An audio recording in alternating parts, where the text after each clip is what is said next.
Hey guys, welcome to my channel digital crew. दोस्तों, आजकल technology इतनी तेजी समय के साथ अपडेट हो रही है कि बस हर चीज आपके और हमारे सोच और काम को इजी कर सके। दोस्तों, इसी के साथ एक ऐसी टेक्नोलॉजी निकल कर आई है जिसका इस्तेमाल आप और हम शायद बहुत जल्दी करने वाले हैं। दोस्तों कहा जा रहा है इसकी मदद से आपके हाथ में बंधी हुई घड़ी अपने आप आपके जेब में पड़े हुए फोन से चार्ज हो जाएगी। तो आइए बात करते हैं इस टेक्नोलॉजी के बारे में।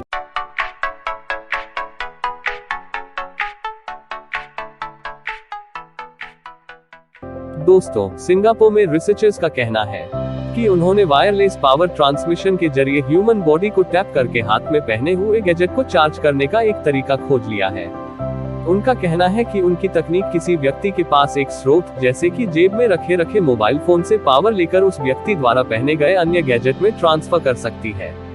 नेशनल यूनिवर्सिटी ऑफ सिंगापुर नस में department of electrical and computer engineering की टीम का कहना है कि उन्होंने इस तकनीक को छोटे इंडोर एरिया में वायरलेस चार्जिंग सिस्टम के सामने आने से होने वाली बॉडी शेडोइंग समस्या को सॉल्व करने के लिए डेवलप किया है।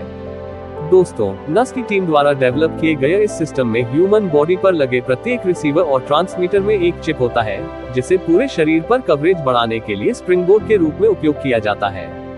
इसके बाद यूजर को ट्रांसमीटर को किसी भी एक पावर सोर्स पर रखने की जरूरत होती है। फॉर एग्जाम्पल, उन व्यक्ति की कलाई पर मौजूद एक स्मार्ट वॉच और सिस्टम उस सोर्स से निकली पावर का इस्तेमाल कर शरीर पर लगे पावर ट्रांसमिशन के जरिए अन्य कई वेरिएबल्स को चार्ज कर सकता है। यूजर को केवल एक डिवाइस को चार्ज करने की आवश्यकता होगी, जो उसके द्वारा पहने गए बाकी गैजेट्स को उसी सोर्स से एक साथ पावर देगा। दोस्तों, ह्यूमन बॉडी का वायरलेस चार्जिंग सिस्टम के बीच आने से जो दिक्कत पैदा होता है उसे बॉडी शेडोइंग कहते हैं। दोस्तों, जो रिसर्चर्स ने नेचर इलेक्ट्रॉनिक्स के एक स्टडी में कहा आज के टाइम में जो तरीके हैं वो ह्यूमन बॉडी पर पहने हुए गैजेट्स को चार्ज करने के लिए इतनी पावर नहीं दे सकते हैं। उन्होंने आगे कहा, बाधा ह्यूमन बॉडी के आसपास चार्ज भेजने की कोशिश करने के बजाय उन्होंने इसका इस्तेमाल ऊर्जा को बनाने और संचारित करने यानी चने के लिए किया है। रिसर्चर्स ने पर्यावरण से ऊर्जा प्राप्त करने के तरीकों पर भी गौर किया। लोग ज्यादातर समय अपने कार्यालय या घर के वातावरण में विद्युत चुंबकीय तरंगों इलेक्ट्रोमैग्नेटिक वेव के संपर्क में आते हैं, उदाहरण चालू लैपटॉप या इसी प्रकार के अन्य डिवाइस। रिसर्चर्स की टीम की यह विधि शरीर को इस ऊर्जा को लेकर हाथ में या शरीर के किसी अन्य अंग में पहने वेरिएबल्स को ऊर्जा पहुंचाने की अनुमति देती है।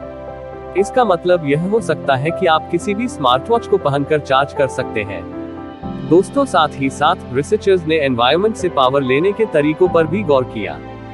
दोस्तों, लोग ज्यादातर समय अपने ऑफिस या घर के एनवायरनमेंट में इलेक्ट्रोमैग्नेटिक वेव के संपर्क में आते हैं, जैसे चालू लैपटॉप या इसी प्रकार के अन्य डिवाइस। रिसर्चर्स की टीम की यह विधि शरीर को इस ऊर्जा को लेकर हाथ में या शरीर के किसी अन्य अंग में पहने वेरिएबल्स को पावर पहुंचाने का मीडियम देती है। इसका मतलब यह हो सकता है कि आप किसी भी स्मार्ट वॉच को पहनकर चार्ज कर सकते हैं। तो दोस्तों, आज के लिए बस इतना ही। आप हमें कमेंट कर बताएं कि आपको खुद पावर बैंक बनने पर कैसा लगेगा, और अगर आपको वीडियो पसंद आए हो तो लाइक करें, चैनल को सब्सक्राइब करें।